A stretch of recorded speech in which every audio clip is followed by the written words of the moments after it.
Déjà, salut à tout le monde, c'est Nash. C'est un immense plaisir de vous retrouver dans cette troisième vidéo de cette série de tutoriels sur le système d'authentification sur Symfony. Dans la première vidéo, nous avons vu le formulaire d'inscription et le formulaire de connexion de nos utilisateurs. Dans la deuxième vidéo, nous avons vu le système de mise à jour de mot de passe. Donc, si l'utilisateur oublie son mot de passe, peut cliquer sur Forgot Password pour mise à jour, ou mettre à jour un mot de passe. Et il aura un formulaire dans lequel il va entrer son adresse email et puis on va l'envoyer un numéro de l'insertion avec lequel il pourra mettre à jour son mot de passe.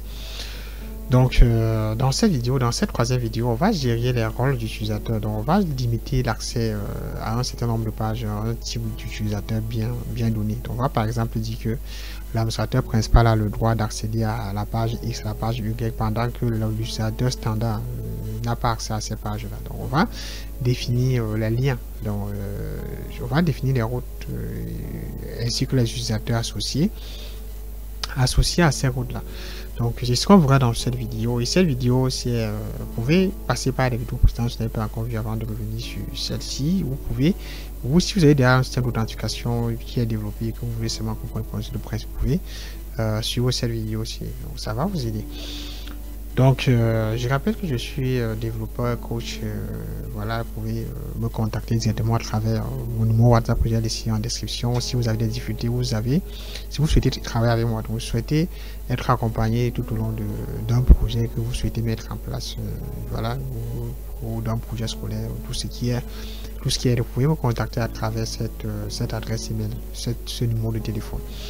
Donc, sans plus tarder, vous allez démarrer votre serveur. Ici, j'ai mon système qui fonctionne. Ici, ce qu'on a vu tout au long des vidéos précédentes. Donc, on avait la page login. Il y avait la page login qui permettait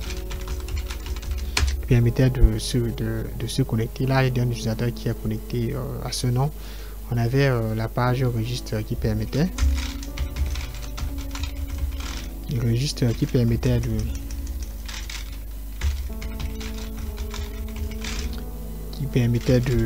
d'inscrire un utilisateur. Ces registres qui permettait d'inscrire un utilisateur. Maintenant, ce que vous pouvez faire, vous pouvez changer le comportement. Vous pouvez changer le comportement du genre, si l'utilisateur est déjà connecté, il est plutôt redirigé au niveau de la page d'accueil. Donc, vous pouvez, par exemple, s'il essaye de se rendre dans login, on va voir. On va aller dans login controller.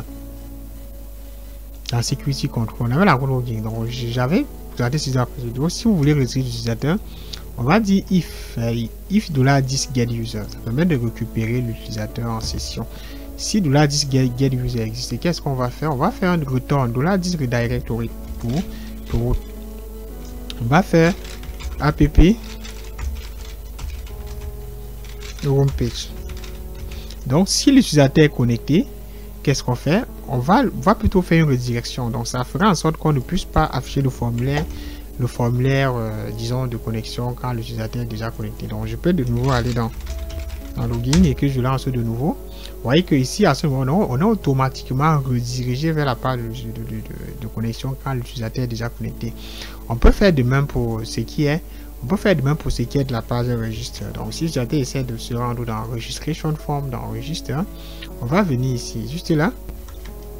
On va aussi ajouter ce code là. Donc, if $10 get user, donc si j'étais connecté, on va faire cette petite redirection là. Donc, je peux de nouveau tester en me rendant sur registre.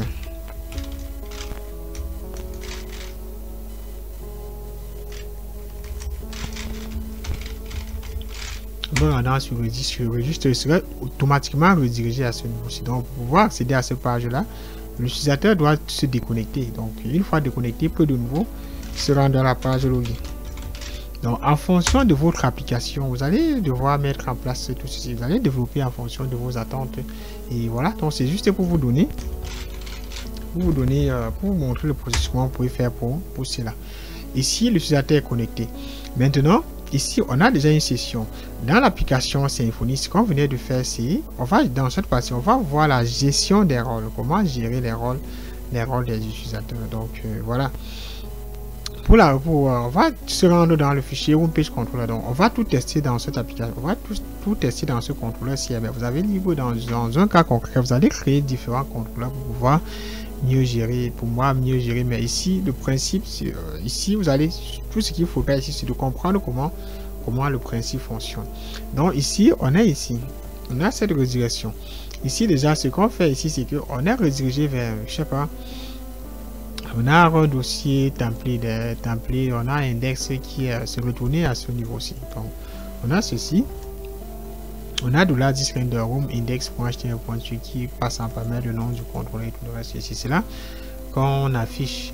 Je vais aller au niveau de la vue. On a cette vue ici. Donc, ceci correspond au contenu que voilà qu'on affiche là. On peut revenir là, on peut revenir modifier.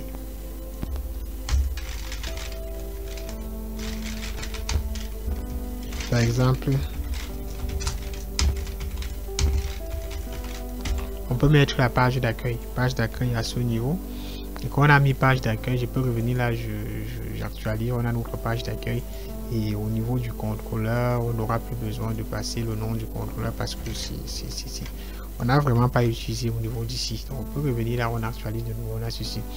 Maintenant, ici, généralement aussi, ici, la première des choses sera pour vérifier si un utilisateur est connecté. Généralement, on utilise pour récupérer déjà l'utilisateur qui est connecté en session. On utilise $10 get user. Donc ce $10 get user permet de récupérer l'utilisateur en session. Donc c'est là la session. Maintenant, on peut dire, maintenant à chaque fois, il ne faut pas seulement l'utiliser parce que vous pouvez faire dans un cas où l'utilisateur n'est pas authentifié. Donc par exemple, si je reviens là, si j'essaie d'aller dans une nouvelle fenêtre d'onglet privé, si je vais dans Incognito Window, je vais de nouveau, j'exécute la page d'accueil. On est à ce niveau-ci. Donc on est là dans le Incognito. Maintenant, généralement, ce qu'il faut faire, c'est que il faut récupérer l'élément. Il faut d'abord vérifier s'il existe. Donc, on va dire if $10 get user. On peut faire un die énorme.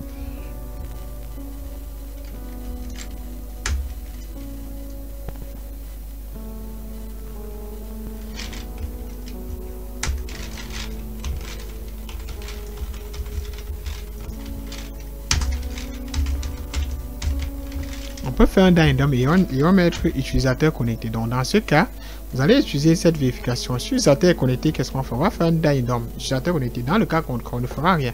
Si je viens là, j'actualise. Dans la première fenêtre où on a un utilisateur qui est bien connecté, si j'actualise, on a notre die-indom, utilisateur connecté.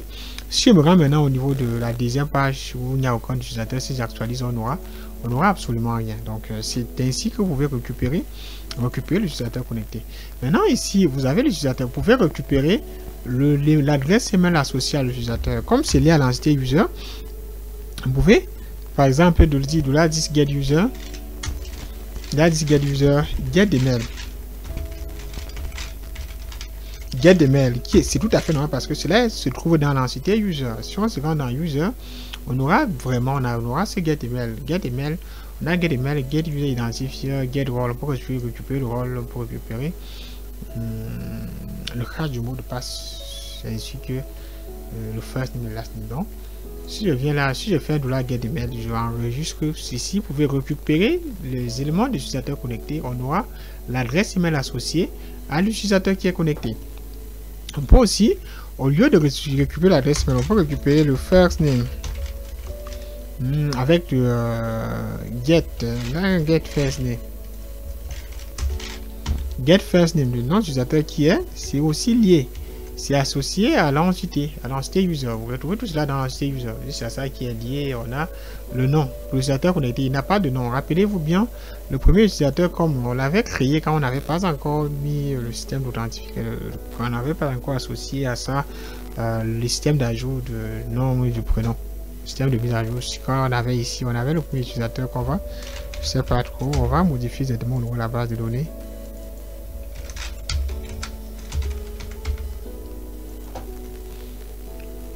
Je vais là de nouveau que j'actualise, on aura le nom associé à cela à ce niveau-ci. Donc, on a ceci. Donc, la première chose à faire, c'est que pour récupérer l'utilisateur en session, c'est $10 get user. $10 get user. Ça, maintenant, on a ceci. Ça permet déjà de récupérer l'élément de l'utilisateur qui est qui est connecté. Donc, si vous souhaitez, par exemple, savoir si vous êtes connecté, vous allez utiliser $get_user.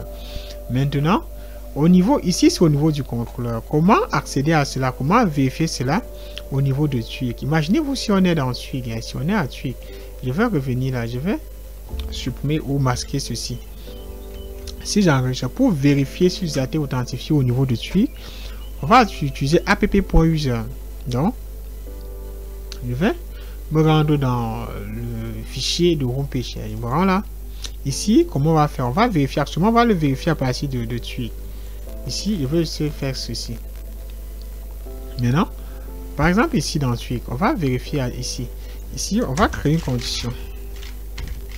On va dire if app.user.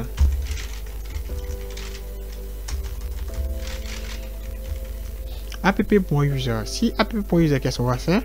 On va afficher, je sais pas, on peut faire un DOM. On va seulement afficher utilisateur connecté. Ou bon.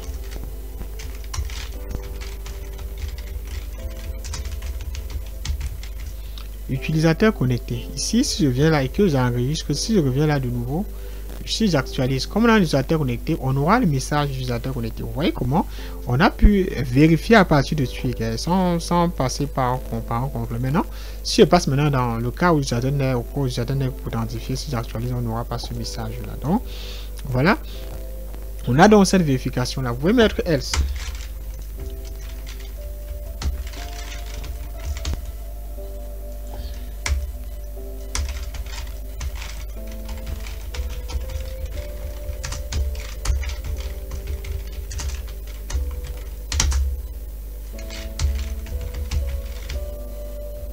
L'utilisateur n'est pas connecté. Voilà, ici, l'utilisateur n'est pas connecté. Donc, ici, c'est cette vérification-là qui est faite au niveau de la base, donc au niveau du contrôleur.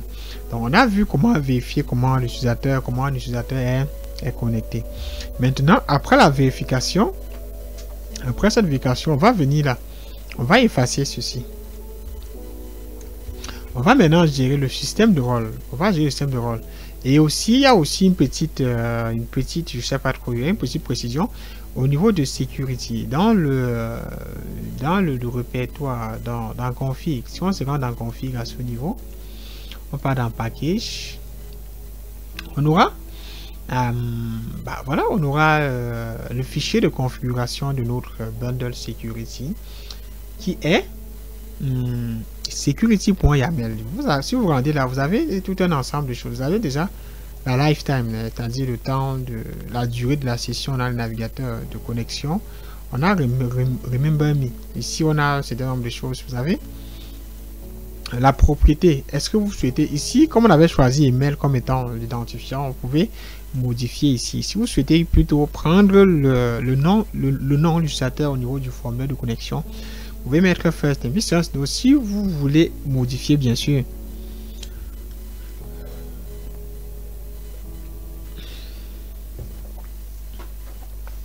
si vous souhaitez modifier, bien sûr, si au lieu d'email, vous souhaitez par exemple utiliser le numéro de téléphone, donc il faut ajouter phone number au niveau de votre entité user et venir ici modifier property par phone. Donc, et maintenant revenir au niveau du formulaire, modifier le type parce que au niveau de notre formulaire dans security, on a ici, on a le type email. Donc, si vous modifiez par phone, il faut passer ici par number, par exemple, pour que ça puisse prendre en charge, pour ne pas avoir, c'est pas compatible. Donc, il faut aussi venir modifier là. Ce n'est qu'un problème de logique.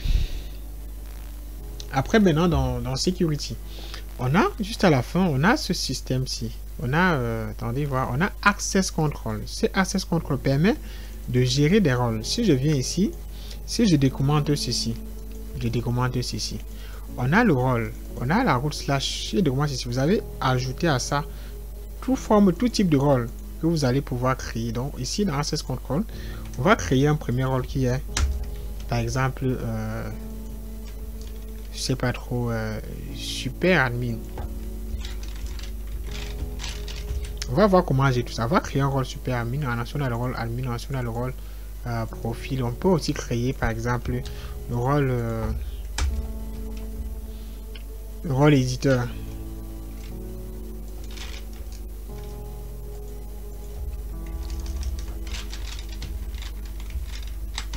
Donc, on va aller sur cette base ici. Donc, on va se dire, dans notre application, on a les types de rôles. Donc, on a déjà le premier type de rôle qui est le rôle super admin. Dans notre application, on aura le super admin, ensuite on aura l'admin, ensuite on aura l'éditeur et ensuite on aura un utilisateur. Donc, on va enchaîner les choses de la sorte. Le rôle utilisateur sont des utilisateurs simples, ce sont des gens qui vont venir dans le site pour pouvoir déjà s'inscrire, voilà, et pour pouvoir bénéficier d'un certain nombre de choses. Le rôle éditeur, c'est celui qui aura la possibilité d'éditer le contenu dans le site web. Donc ça peut être voilà le community manager qui est là, c'est pas son application, mais il a la possibilité d'éditer. On a admin à qui on peut aussi associer pour assurer un certain nombre de tâches, et on a le super admin qui est l'administrateur principal qui va se charger d'ajouter le super admin avec l'éditeur. Donc les utilisateurs et les rôles users pourront donc s'inscrire tout seul. Donc on va se limiter à ce niveau-ci. On a maintenant ceci.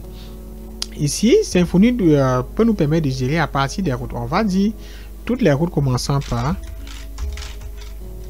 par super admin seront accessibles uniquement par les comptes ayant pour rôle super admin. On va dire la route commençant par /admin seront accessibles par des utilisateurs qui auront pour rôle admin. On va maintenant dire le rôle /editor seront accessibles uniquement aux utilisateurs qui auront pour rôle éditeur. On va par exemple dire /profil ou /user. Ou /user seront accessibles par des utilisateurs qui auront pour rôle user. Donc, maintenant, pendant la création de vos routes, vous allez prendre en compte ces systèmes-ci. Donc, pour les routes qui seront accessibles uniquement par le super admin, vous allez commencer par /super admin. Ainsi de suite. Ainsi que pour tout le reste, vous ferez la chose de la même chose. Et maintenant, là, il faut maintenant comprendre que un super admin est celui qui a tous les pouvoirs. Donc, dans super admin, vous allez ajouter tous les autres rôles. C'est-à-dire, le super admin a tous les autres rôles. Ensuite, le rôle admin a tous les autres rôles. Le rôle administrateur a le rôle éditeur et user. Le rôle éditeur peut avoir le rôle user. C'est-à-dire, en étant éditeur, il est aussi utilisateur simple. Donc, celui-ci va bénéficier automatiquement de tous les rôles. Donc, il peut créer, il aura accès à toutes les fonctionnalités du rôle admin. Le rôle admin aura accès à toutes les fonctionnalités du rôle éditeur. Et l'éditeur aura le rôle affecté, tous les rôles affectés, aura accès à toutes les pages dont l'utilisateur user peut y accéder. Donc, on a ces différents éléments là. Donc, on a maintenant géré cela. Donc, le super admin aura tous les droits. Celui-ci va hériter des droits de rôle éditeur, de rôle user, autant que le rôle de ceci. Comment cela se gère? On va faire un petit test. On va par exemple, attendez, on va faire un petit truc. Donc, on aura ceci. Généralement, pour gérer cela, on va par exemple aller au niveau du contrôleur. Donc, pour que je puisse mieux vous expliquer. Si on revient là dans le contrôleur, on va par exemple créer le tableau. On va par exemple créer une variable rôle super, voilà, la rôle super admin. Donc à $rôle super admin, on va ajouter un tableau qui prendra en charge tous les rôles. Donc pour première variable c'est d'abord le rôle super admin, c'est d'abord son premier rôle. Ensuite, ça va récupérer aussi le rôle admin. Donc il va aussi avoir le rôle d'admin. Donc il aura accès à toutes les pages dont on peut accéder l'utilisateur ayant le rôle admin. On aura un troisième rôle qui sera le rôle éditeur.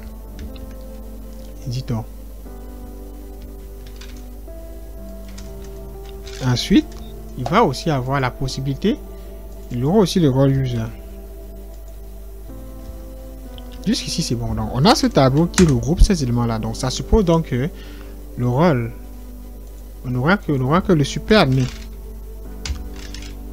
On va plutôt appeler super admin. Donc, on aura le super admin a un tableau de rôle. Là, il a le rôle super admin déjà premièrement. Il a le rôle admin. Il a le rôle user et il aura le rôle. Ensuite, on aura le quoi? On aura l'admin. On aura l'admin. Ici, c'est pour vous expliquer. Donc, c'est pour que vous puissiez comprendre. L'admin a aussi quoi? L'admin a quel rôle? L'admin a premièrement le rôle admin. Premièrement, il a le rôle admin. Deuxièmement, il aura le rôle éditeur. S'il aura accès au contenu dont on peut accéder à l'éditeur, ensuite, il aura le rôle user. Donc, jusqu'ici, c'est bon. Maintenant, qu'est-ce qu'on a? Ici, dans notre application, on a maintenant le rôle éditeur. Donc, on a $éditeur. Ensuite, $éditeur, on va associer un tableau. Ça constitue des tableaux dont il aura accès. Donc là, premièrement, le rôle éditeur. Ensuite, là, le rôle user.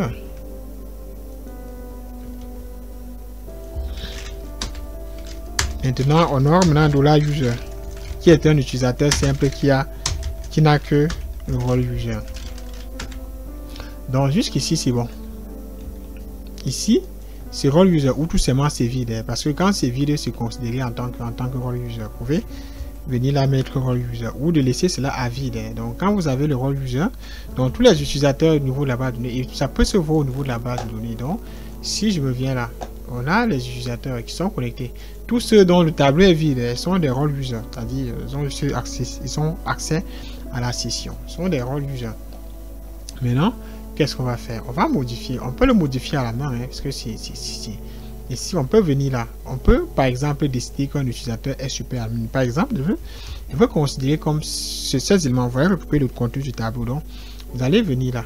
Si on souhaite affecter au premier compte, si on souhaite associer à celui-ci le rôle super admin, on va juste faire une modification dans le champ rôle qui va prendre en considération tous les rôles. Vous allez constater que dans le rôle, on a plutôt un tableau. On a les deux crochets, c'est-à-dire dans rôle, ça supporte un tableau. On va aller dans éditer. Si on édite et qu'on se rend dans rôle, on ajoute tous les rôles. Si dans rôle, on a le rôle super admin, rôle éditeur et rôle user qui sont liés au fichier security. Parce qu'on a créé tout cela ici. Donc, c'est pas des choses qu'on ramasse à la légère et qu'on ramasse de gauche à droite. Mais c'est déjà, si on ajoute ici et qu'on revient là et qu'on essaie et qu'on enregistre, on a la mise à jour qui a été faite. Donc, ça suppose déjà que cet utilisateur est considéré comme rôle, comme le super admin parce qu'il hérite de tous les rôles de l'utilisateur associés aux utilisateurs. Donc, on a ceci. Comme on l'a fait comme ceci, c'est déjà bon. Donc, on a associé à lui ces éléments-là. Donc, c'est juste pour tester. Donc, à compter d'aujourd'hui, à compter de maintenant, cet utilisateur aura ce rôle-là. Maintenant, si on vient maintenant au niveau d'ici, si on actualise, il avait tout simplement le rôle user. Allez là. Si j'actualise maintenant, vous allez constater qu'on aura une modification au niveau de notre profiler. Si j'actualise maintenant, ça a déconnecté l'utilisateur automatiquement parce que ça a constaté une mise à jour au niveau de la base de données pour ce qui est du champ user.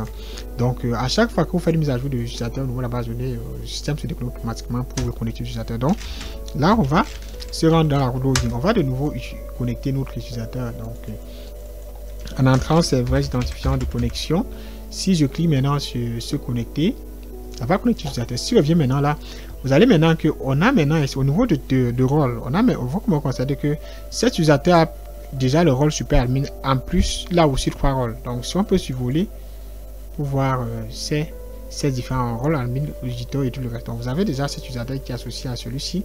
Alors que si je me rends dans le premier compte, dans le compte, si je m'en vais dans l'onglet privé, je m'en vais encore dans l'OI. Dans l'onglet privé et que j'essaie de me connecter avec le deuxième compte d'utilisateur, on aura juste un compte qui est quand cette adresse email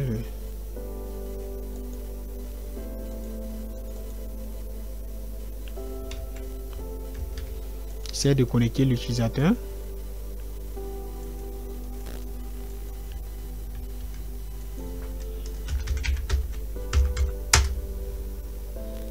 Il est authentifié là.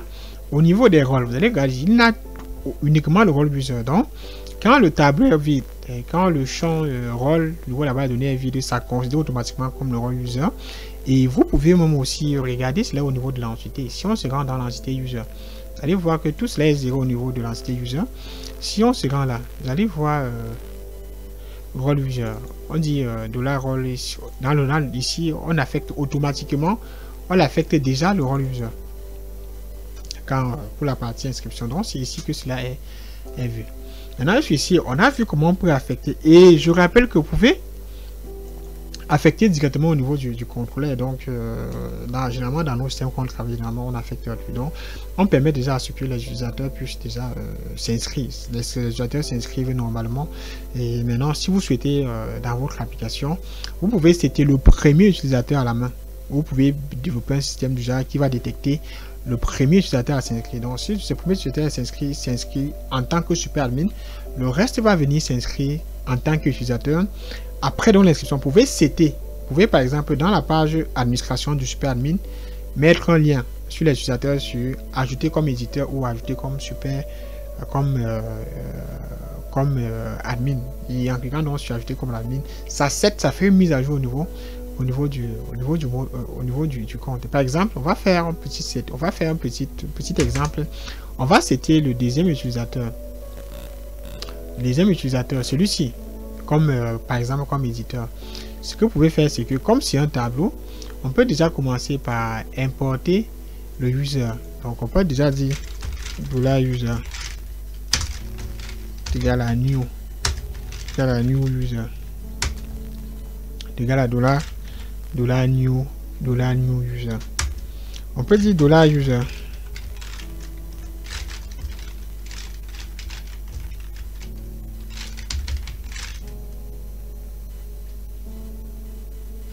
bon, je sais pas, bon, on va récupérer un utilisateur déjà par un particulier qui est déjà en bas de vie. On va dire $user, on va dire d'abord le user repository.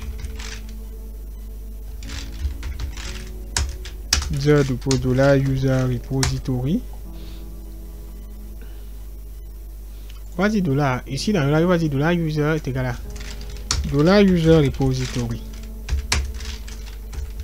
Fine. On va récupérer l'utilisateur. On va récupérer quel utilisateur? On va directement récupérer à partir de la base. On va récupérer l'utilisateur parce que c'est celui-ci qu'on souhaite modifier.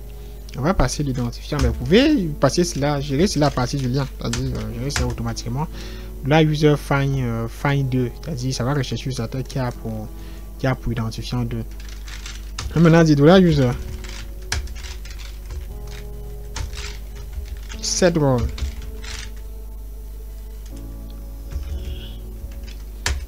$user set role. On va setter le rôle à cet utilisateur-ci. Donc, on peut lui setter le rôle admin. Donc, on va lui setter tout simplement le rôle admin. On va dire $admin. Ah si, c'est bon. Maintenant, ici, pour faire la mise à jour, on aura besoin de l'entity manager. Donc, on va mettre l'entity manager interface. Entity manager.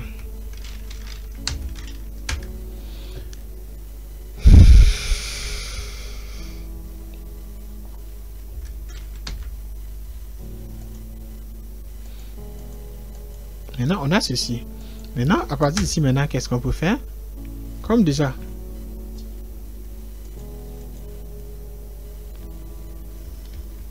JS ici.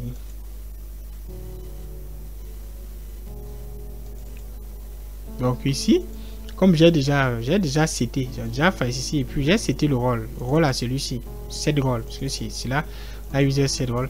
Je peux maintenant faire un flush. $entity manager flush. Ça va me permettre de faire une mise à jour. Donc, on va essayer de modifier le rôle associé à cet utilisateur. Si je fais ceci et que j'enregistre, je reviens maintenant dans mon home page contrôle et que j'actualise, on doit avoir une mise à jour qui sera faite au niveau de la base de données en citant le nouvel utilisateur avec la valeur qu'on a.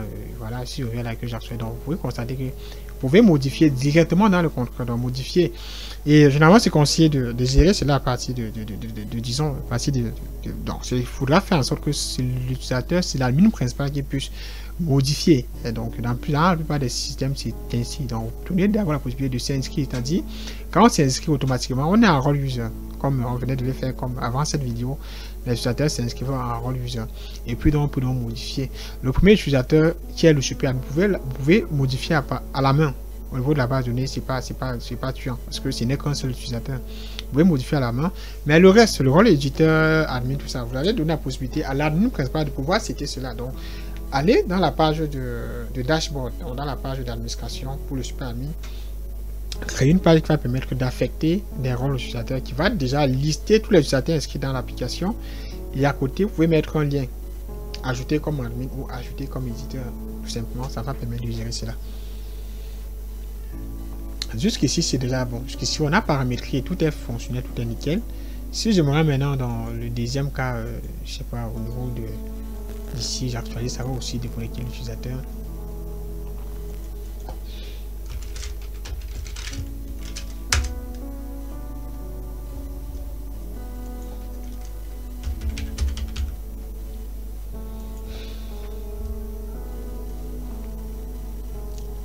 Là, maintenant, on a plus de rôles. Donc, on a un système qui fonctionne parfaitement. Maintenant, on va maintenant gérer les routes. Les routes, quel utilisateur a le droit à accéder telle route, quel utilisateur n'a pas le droit à accéder telle route. Rappelez-vous bien, comme j'avais expliqué, au niveau du fichier YAML, ça veut dire toutes les routes commençant par super admin seront accessibles uniquement par celui qui a rôle super admin dans son tableau. Ça veut dire que si l'utilisateur qui n'est pas authentifié ne pourra pas accéder à cette route-là. On va déjà tester. On va créer une route simple. On va créer une route simple super admin / dashboard. On va se rendre là. On va créer une petite route. On va tout tester dans la home page. C'est juste pour tester, mais chez vous, vous allez gérer cela dans vos contrôleurs habituels. On va créer toutes les routes accessibles par le super admin. Sera pour commencer par super admin / dashboard. Au niveau du nom de la route, on peut dire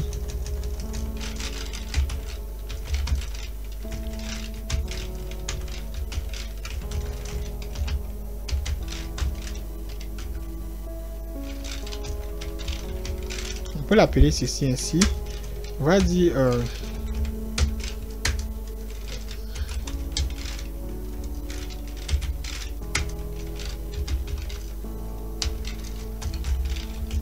on va dire par exemple je sais pas trop, public function dashboard. On va retourner réponse et des types response. Maintenant là tout simplement on va faire un dynamo. On va pas gérer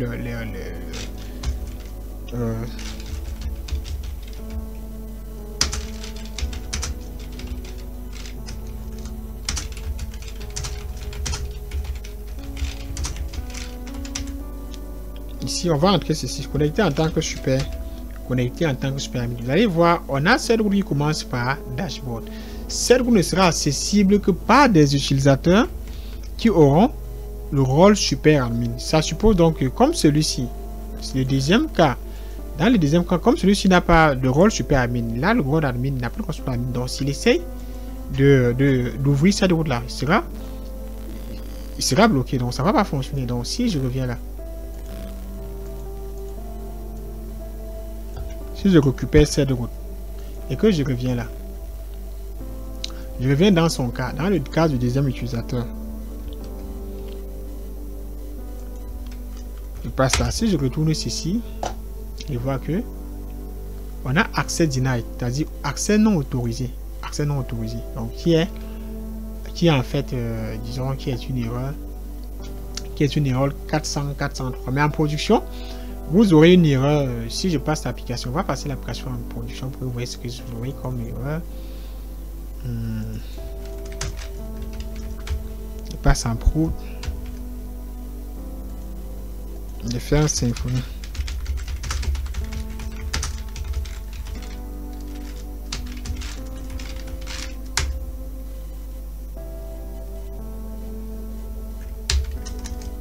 Je suis fatigué.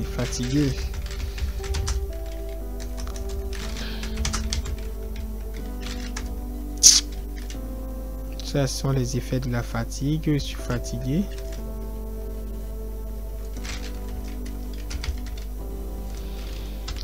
Après cette vidéo, je vais me reposer.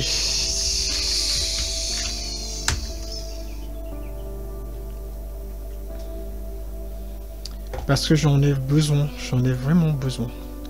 Donc là, c'est bon. J'ai vidé le cache. Si on revient là de nouveau, si on actualise, vous aurez l'erreur. Vous allez voir comment on affiche l'erreur, ce type d'erreur quand vous êtes ici. Là. Donc on a cette erreur-ci. Donc quand l'utilisateur qui n'a pas le droit d'accéder à telle ressource, ça va revenir en prod. Pour que vous puissiez voir le formatage d'erreur quand on est en production, quand le tuer est en production. Donc, il a essayé d'y accéder et puis il n'a pas pu.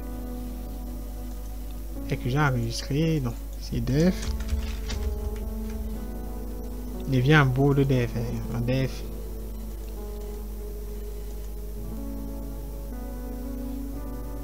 On aura accès non autorisé. Donc c'est ainsi qu'on gère le rôle.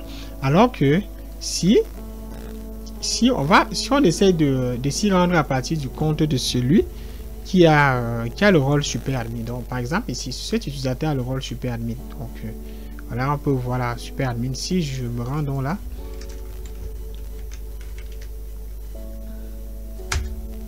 voilà, on a bien les messages. Donc il a pu accéder à cette ressource là. Donc pour l'organisation des routes, dans les routes des utilisateurs qui seront connectés et qui ont besoin d'être super admin, vous allez par exemple entrer super admin pour qu'ils puissent se connecter. Maintenant, ce qu'on va faire, c'est que voilà, on va gérer un autre cas. On va gérer un autre cas. On va de nouveau nous rendre dans homepage. On va créer une route. On va créer une route pour qui est destinée à qui, disons, un rôle à l'éditeur ou peut-être à rôle user. On disait que les users devaient accéder à une route tout user.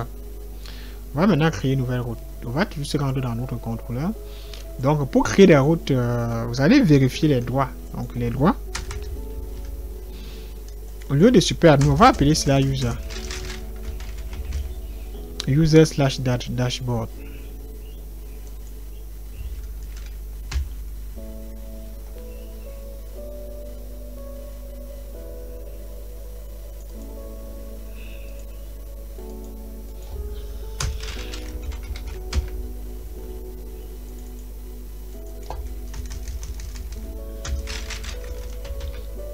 Ici maintenant, si je reviens ici là, maintenant comme l'admin principal hérite du rôle user, il peut avoir accès à ces pages aussi. Donc pour celui-ci qui est en tant que super admin hérite automatiquement du rôle user. Donc il peut avoir accès à ceci. On peut même regarder ici, vous allez voir super admin rôle editor et ensuite là aussi le rôle user.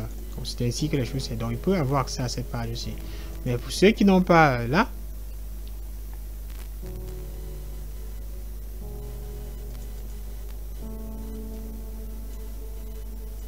c'était plutôt user.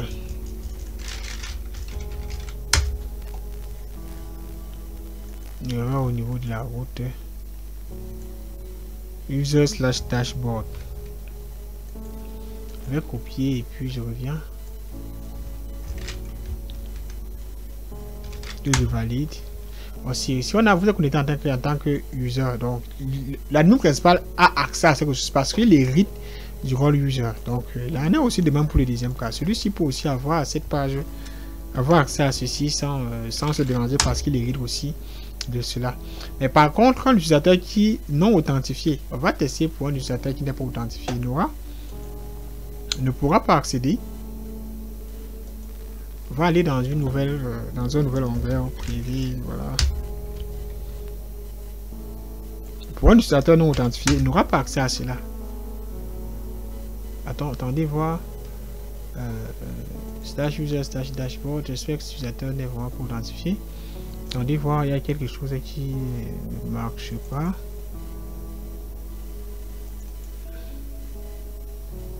On a user slash dashboard.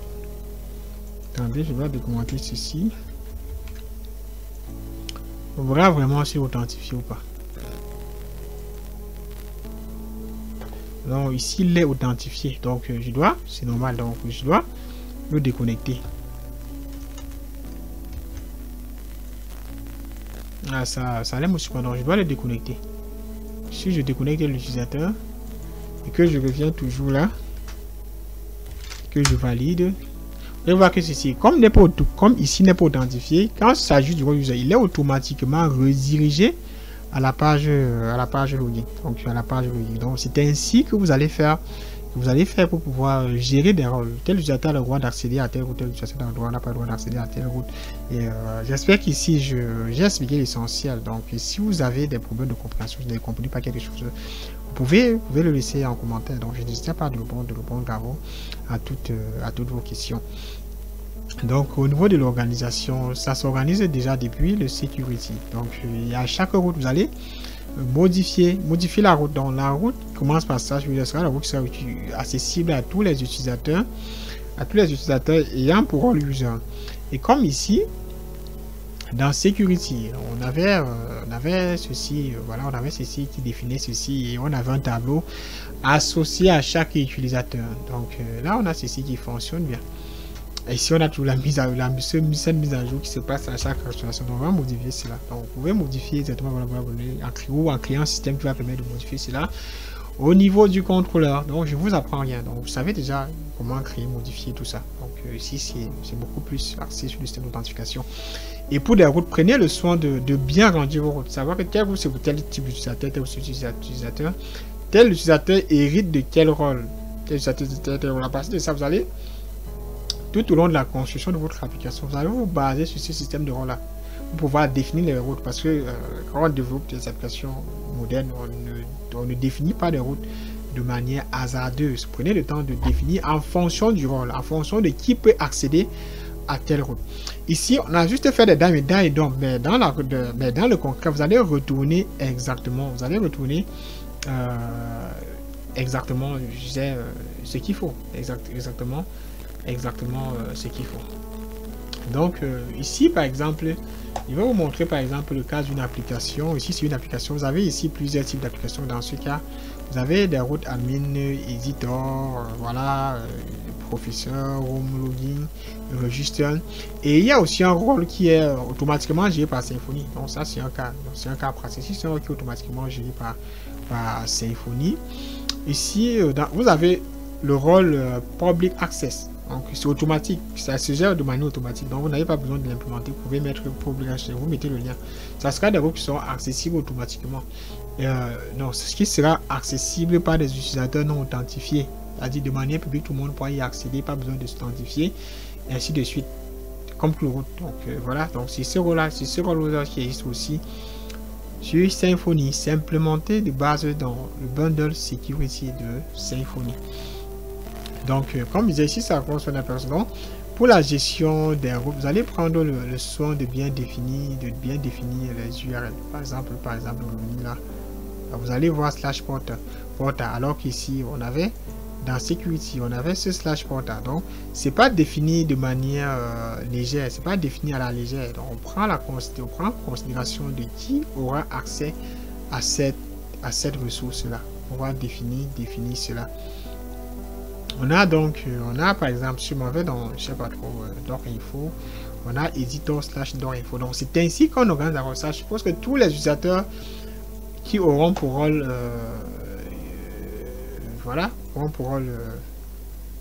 editor, donc vont accéder à cela. Donc dans le tableau rôle, il a cela, avant donc accéder à cela. Maintenant vous allez setter l'utilisateur au niveau du contrôleur, Si je m'en vais dans, je peux pas expliquer tout le monde là. Tu peux pas expliquer tout ça dans une seule vidéo, mais le principe, si vous comprenez ce principe, ça sera hyper facile. Maintenant, vous allez setter. Vous avez vu ici setter. Donc, ici il y a le type d'utilisateur. Vous allez setter l'utilisateur au niveau de votre contrôleur. Donc, souhaitez modifier. Vous allez setter cela. Vous allez entrer en paramètre set rôle. Là, user set rôle comme ce qu'on vient de faire, qu'on a vu dans l'exemple. Et vous allez entrer tous les rôles que peut hériter notre utilisateur. Vous voyez qu'ici, dans notre rôle, admin hérite de beaucoup de rôles. Donc, vous allez créer tous les rôles dont c'est en fonction des utilisateurs. Donc, il y a des applications dans lesquelles vous pouvez créer deux rôles. Deux rôles sont suffisants, mais il y a des applications dans lesquelles il va falloir créer un bon nombre de rôles pour avoir quelque chose de concret. Vous avez plusieurs utilisateurs qui vont pouvoir administrer votre application. Donc, Voilà, je ne vais plus trop tarder sur les détails. Donc ici, vous allez entrer la logique de votre route. C'est la route pour créer, pour afficher un contenu, tout cela. Vous allez ajouter cela à ce niveau-là. Et voilà, les utilisateurs qui ont ce rôle, en se basant sur l'adresse, sur l'URL et sur les différents rôles de la base créés au niveau du fichier. Security dans Access Control qui est aussi lié à notre base de données dans le champ rôle, vont pouvoir y accéder. Donc déjà ici, je ne dois pas trop discuter, trop expliquer. J'espère que ça va pour l'explication. Et déjà, on va se retrouver dans la troisième, je crois, la troisième, quatrième partie, dans la quatrième partie dans laquelle on verra le système d'authentification par JSON. Donc, on va montrer comment vous pouvez vous authentifier par JSON dans votre application. Déjà, c'était un plaisir de vous accompagner dans le long de cette vidéo. Si vous avez aimé, n'hésitez pas de laisser un pouce bleu parce que ça contribue à améliorer le référencement de la chaîne. Donc, c'est notre salaire. Et n'hésitez pas de vous abonner si ce n'est pas encore le fait et de partager la vidéo à vos amis. Donc, c'était un plaisir de partager avec vous ce petit savoir et on se prend dans la suite de notre tutoriel. Merci.